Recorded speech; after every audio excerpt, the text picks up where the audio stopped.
नमस्कार, मी डॉक्टर प्रमोद महाडिक, आयुर्वेदीय पोटविकार तज्ज्ञ। यापूर्वी या चॅनेलवर गॅस्ट्रायटिस, ग्रहणी रोग, IBS, आम्लपित्त, GERD, H पायलोरी, अतिढेकर, गॅसेस, आवशेम, बद्धकोष्ठता, पित्ताची डोकेदुखी, अल्सरेटिव्ह कोलायटिस, पोटामध्ये जडपणा, गच्चपणा आणि पोटदुखी अशा सर्वच प्रकारचे पोटाच्या आजारांचे माहितीचे व्हिडिओ उपलब्ध आहेत। गरजूंनी ते व्हिडिओ अवश्य पाहावेत। तसेच तुम्ही आमच्याकडे पोटाच्या आजाराचे उपचार घेण्यास उत्सुक असाल तर या व्हिडिओच्या शेवटी दवाखान्याचा पत्ता, वेळ इत्यादी सर्व माहिती सविस्तर उपलब्ध आहे, ती सुद्धा अवश्य पाहावी। ज्या वेळेला अनेक वर्षापासून दररोज छातीमध्ये जळजळ होते, मळमळ होते, घशापर्यंत किंवा तोंडापर्यंत आंबट, कडू, तिखट अशी पित्ताची गुळणी येते, त्या पित्ताच्या गुळणीने घसा भाजून निघतो। कधीकधी रात्री झोपल्यानंतर अचानक तोंडामध्ये पित्ताची गुळणी येऊन ठसका लागतो, त्यामुळे उठून बसावे लागते। अनेक वर्ष असा पित्ताच्या गुळणीचा त्रास झाल्यानंतर काही पेशंटमध्ये दिवसातून भरपूर म्हणजे 50-100 ढेकर येतात। कधीकधी ढेकर छातीमध्ये अडकून बसतात किंवा छातीमध्ये तीव्र चमकल्यासारखी वेदना होते, अंताचा घास गिळताना रुतत रुतत खाली जातो। असा सतत त्रास झाल्यानंतर पहिल्यांदा काही दिवस फॅमिली डॉक्टरांचे उपचार किंवा वारंवार पित्ताची गोळी खाणे आणि तरीसुद्धा त्रास कमी न झाल्यामुळे मग पेशंट पोटविकार तज्ज्ञाकडे उपचारासाठी गेल्यानंतर सर्वप्रथम त्या पेशंटची एंडोस्कोपी म्हणजे तोंडाच्या मार्गे गॅस्ट्रोस्कोपी केली जाते आणि गॅस्ट्रोस्कोपीच्या रिपोर्टमध्ये प्रामुख्याने GERD, गॅस्ट्रोइसोफेजियल रिफ्लक्स डिसऑर्डर असा रिपोर्ट लिहून येतो। पेशंटला सांगताना ॲसिड रिफ्लक्स आहे किंवा पित्ताचा त्रास आहे असे सांगितले जाते। मग पेशंटला प्रश्न पडतो, GERD म्हणजे नक्की काय किंवा ॲसिड रिफ्लक्स म्हणजे नक्की काय? हे काहीतरी पोटाचा भयंकर घातक आजार आहे की काय? आणि ह्या विचाराने बहुतांशी वेळा पेशंटची मानसिक स्थिती चिंताग्रस्त झालेली दिसते। म्हणून या व्हिडिओमध्ये समजून घेऊया GERD, गॅस्ट्रोइसोफेजियल रिफ्लक्स डिसऑर्डर। पोटाच्या आजारामध्ये हा व्हिडिओ अतिशय महत्त्वाचा आहे, त्यामुळे हा व्हिडिओ शेवटपर्यंत पहा, पूर्ण समजेपर्यंत परत पहा। तसेच doctor Pramod Mahadik acidity clinic हा चॅनेल जरूर सबस्क्राईब करा आणि आपल्या मित्रपरिवारामध्ये असा त्रास असेल त्यांना हा व्हिडिओ अवश्य शेअर करा। पचनसंस्था कशी काम करते? पोटाच्या आजारामध्ये GERD हा आजार समजून घेण्यापूर्वी आपली पचनसंस्था कशा पद्धतीने काम करते हे समजून घेणे खूप महत्त्वाचे आहे। तोंडामध्ये आपण अन्न चावतो, अन्न चावल्यानंतर ते अन्न घशातून पुढे अन्ननलिकेमधून खाली सरकत जठराच्या पिशवीमध्ये पडते। अन्ननलिकेच्या शेवटी आणि जठर यामध्ये एक झडप किंवा वॉल्व असतो। या वॉल्वचे मुख्य काम म्हणजे अन्ननलिकेमधील अन्न जठराच्या पिशवीमध्ये पडल्यानंतर तो वॉल्व बंद होतो, जेणेकरून जठरामधील अन्न किंवा ॲसिड परत उलटे वर तोंडामध्ये येऊ शकत नाही। हेच या वॉल्वचा मुख्य उद्देश असतो। पुढे अन्न जठराच्या पिशवीमध्ये पडल्यानंतर त्या अन्नावरती हायड्रोक्लोरिक ॲसिड नावाचे ॲसिड पडते। तोंडामध्ये चावताना अन्नाचे कण बऱ्यापैकी बारीक झालेले असतातच, परंतु जठराच्या पिशवीमध्ये त्यावर ॲसिडचा स्त्राव झाल्यामुळे त्या अन्नाचे आणखी अतिशय सूक्ष्म आणि बारीक कण तयार होतात। किंबहुना ॲसिड पडण्याचा उद्देशच अन्न आणखी सूक्ष्म पद्धतीने बारीक करणे हाच मुख्य उद्देश असतो। जठराच्या पिशवीमध्ये अन्न बऱ्यापैकी बारीक झाल्यानंतर त्या अन्नाची जठराच्या पिशवीमध्ये घुसळण सुरू होते आणि अन्नाचा मऊ असा गोळा तयार केला जातो। हा अन्नाचा गोळा पुढे आतड्याच्या नळीमध्ये ढकलला जातो आणि त्यावर प्रामुख्याने अन्न पचवणारे पाचक स्त्राव किंवा पाचक पित्त पडते। जेणेकरून अन्नपचन होते आणि बऱ्यापैकी पचलेले अन्न पुढे आतड्यामध्ये ढकलले जाते. हे पचलेले अन्न पुढे पुढे जात असताना पचलेल्या अन्नामधील सर्व पोषक घटक आतड्यामधून शोषून घेतले जातात व सर्वात शेवटी मळभाग म्हणजे संडास तयार होते. अशा पद्धतीने आपली पचनसंस्था काम करत असते. GERD कारणे आणि प्रक्रिया.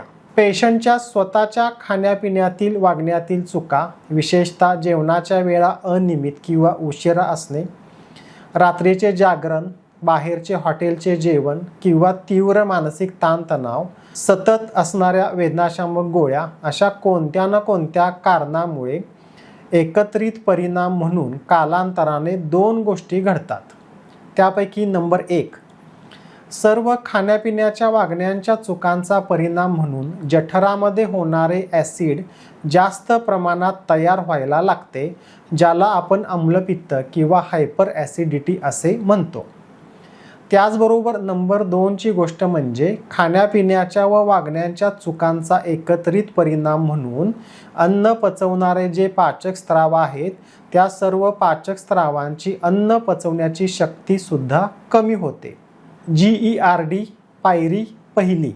या दोन्ही गोष्टींचा परिणाम म्हणून जठराच्या पिशवीमध्ये जास्त प्रमाणात ॲसिड तयार होत असते आणि अन्न पचवणाऱ्या पाचक पित्ताची पाचक शक्ती कमी झाल्यामुळे अन्नाचे पचन पूर्ण क्षमतेने होत नाही व पुढे जाऊन अर्धवट पद्धतीने अन्न पचल्यामुळे अर्धवट पचलेल्या अन्नाचा चोथा म्हणून आंबट कडू असे आम्लपित्ताचे मटेरियल तयार होत असते.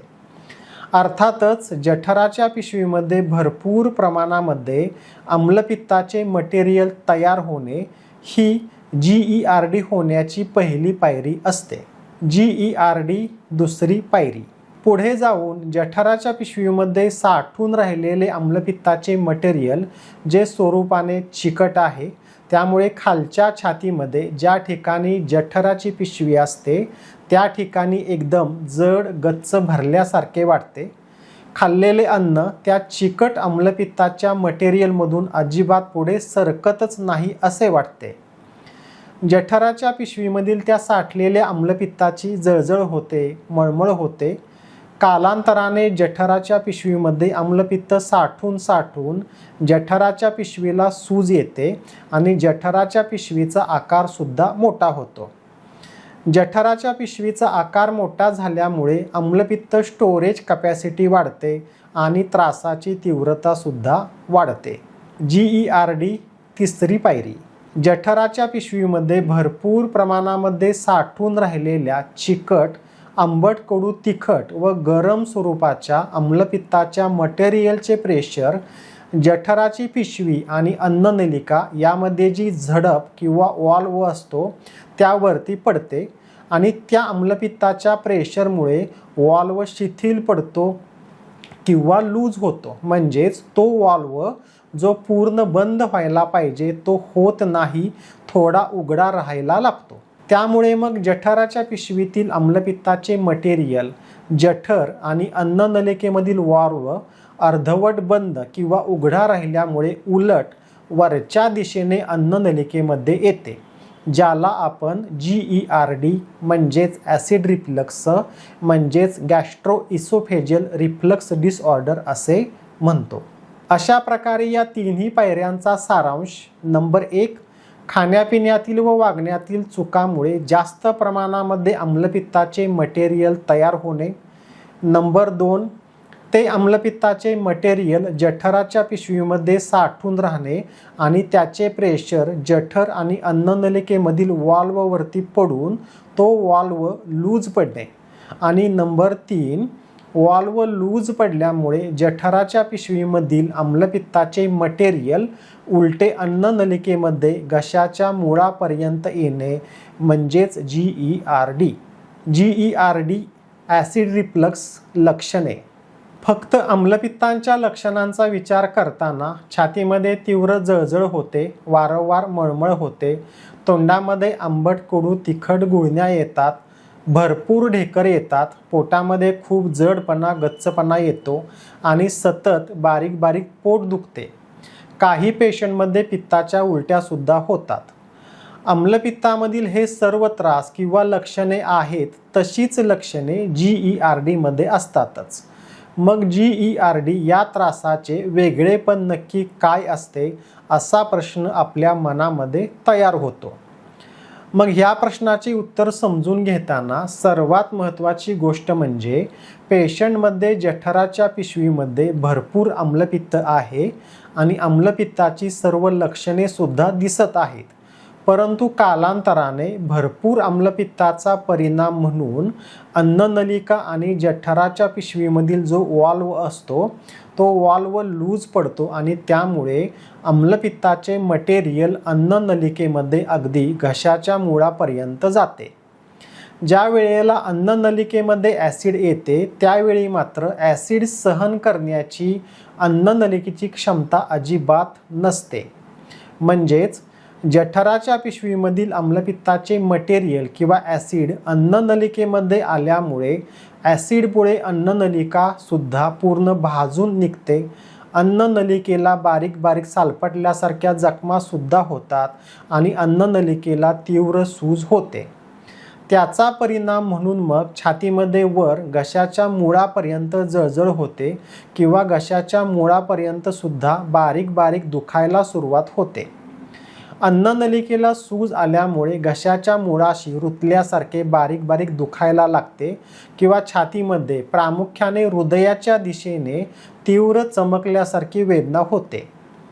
अन्ननलिकेला सूज आल्यामुळे काही पेशंटमध्ये अन्नाचा घास खाली रुतत रुतत गेल्यासारखे वाटते तर काही पेशंटमध्ये अन्नाचा घास मध्येच अडकून राहिलेला आहे असे सुद्धा वाटत राहते.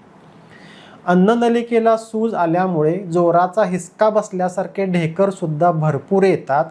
काही पेशंटमध्ये वारंवार उचकी लागते आणि उचकी 2-2 दिवस थांबत नाही. क्वचित पेशंटमध्ये ॲसिडमुळे अन्ननलिका भाजून निघाल्यामुळे सतत कोरडा खोकला येणे असे सुद्धा लक्षण आढळते. ज्या वेळेला GERD म्हणजे जठरामधील ॲसिड उलट दिशेने अन्ननलिकेमध्ये यायला लागते आणि हा त्रास खूप जुनाट असतो त्यावेळेला कालांतराने सतत ॲसिडमुळे अन्ननलिका भाजून निघाल्यामुळे अन्ननलिकेची त्वचा आहे ती जाडसर व्हायला लागते, ज्याला वैद्यकीय भाषेमध्ये बॅरेट्स इसोफॅगस असे म्हणतात. आणि ही कंडिशन धोकादायक म्हणजे प्री कॅन्सरस अशी समजली जाते. GERD निदान. ज्यावेळी आम्लपित्ताचा त्रास जुनाट असतो त्यावेळेला प्राथमिक तपासणी म्हणून प्रामुख्याने सोनोग्राफी केली जाते आणि सोनोग्राफीमध्ये गॅस्ट्रायटिस म्हणजे जठराच्या पिशवीला सूज आहे असा रिपोर्ट येतो. परंतु त्रास तीव्रतेचा आणि जुनाट झाल्यानंतर ज्या वेळेला एंडोस्कोपी केली जाते त्या एंडोस्कोपीमध्ये म्हणजेच अन्ननलिका आणि जठराच्या पिशवीचे पूर्ण व्हिडिओ शूटिंग होते आणि एंडोस्कोपीमध्ये अन्ननलिका आणि जठराच्या पिशवीमधील वॉल्व लूज पडलेला आहे. त्याचबरोबर अन्ननलिकेची त्वचा सालपटलेली आहे व अन्ननलिकेला सूज आलेली आहे असा स्पष्ट रिपोर्ट एंडोस्कोपीमधूनच समजतो. म्हणजेच GERDचे निदान करण्यासाठी एंडोस्कोपी गोल्ड स्टँडर्ड तपासणी असते. GERD उपचार मार्गदर्शन. मुद्दा क्रमांक 1. GERD घाबरण्याची गरज नाही.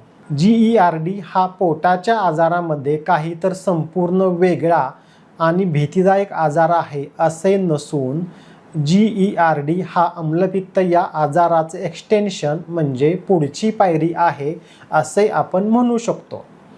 सोप्या शब्दामध्ये जठराच्या पिशवीमध्ये भरपूर आम्लपित्ताचे मटेरियल तयार होते. भरपूर आम्लपित्ताच्या मटेरियलमुळे अन्ननलिका आणि जठराच्या पिशवीमधील झडप लूज पडते आणि मग ते आम्लपित्त अन्ननलिकेमध्ये येते आणि अन्ननलिकेचे नुकसान करते किंवा आम्लपित्ताची पातळी घशापर्यंत आलेली आहे असे सुद्धा आपण म्हणू शकतो. मुद्दा क्रमांक 2. GERD कारणे टाळा. ॲसिडिटी आणि त्याची पुढची पायरी म्हणून GERD हा आजार कधीही विनाकारण होत नाही आणि ॲसिडिटीचा त्रास खूप जास्त असेल आणि खूप जुना असेल तर प्रामुख्याने हा त्रास कोणत्या कारणामुळे घडत आहे हे शोधणे सुद्धा खूप महत्त्वाचे आहे. त्यामुळे GERDचे उपचार करत असताना आपल्या खाण्यापिण्यातील चुका दुरुस्त करत असताना सर्वात महत्त्वाचे नेहमी वेळेवर जेवण जेवावे. त्याचबरोबर जेवताना आम्लपित्त वाढवणारे सर्व पदार्थ म्हणजे सर्व दही, ताक, लस्सी, टोमॅटो सॉस, चायनीज असे आंबट चवीचे पदार्थ, त्याचबरोबर मिरचीचा ठेचा किंवा इतर तिखट पदार्थ, जास्त तेल असणारे तेलकट पदार्थ, हॉटेलमधील सर्व नाश्त्याचे पदार्थ, हॉटेलचे जेवण, मेसचे जेवण आणि बेकरीचे पदार्थ पूर्ण बंद करावेत, जेणेकरून जास्त आम्लपित्त तयार होणार नाही व उलटे ते अन्ननलिकेमध्ये जाणार नाही. म्हणजेच आम्लपित्त आणि पुढे जाऊन होणाऱ्या GERD उपचार करताना योग्य खाण्यापिण्याचे पथ्य सांभाळणे हे प्रत्यक्ष औषधी उपचार घेण्यापेक्षा सुद्धा जास्त महत्त्वाचे आहे, गरजेचे आहे असे आपण नक्कीच म्हणू शकतो. मुद्दा क्रमांक 3. GERD आणि औषध उपचार.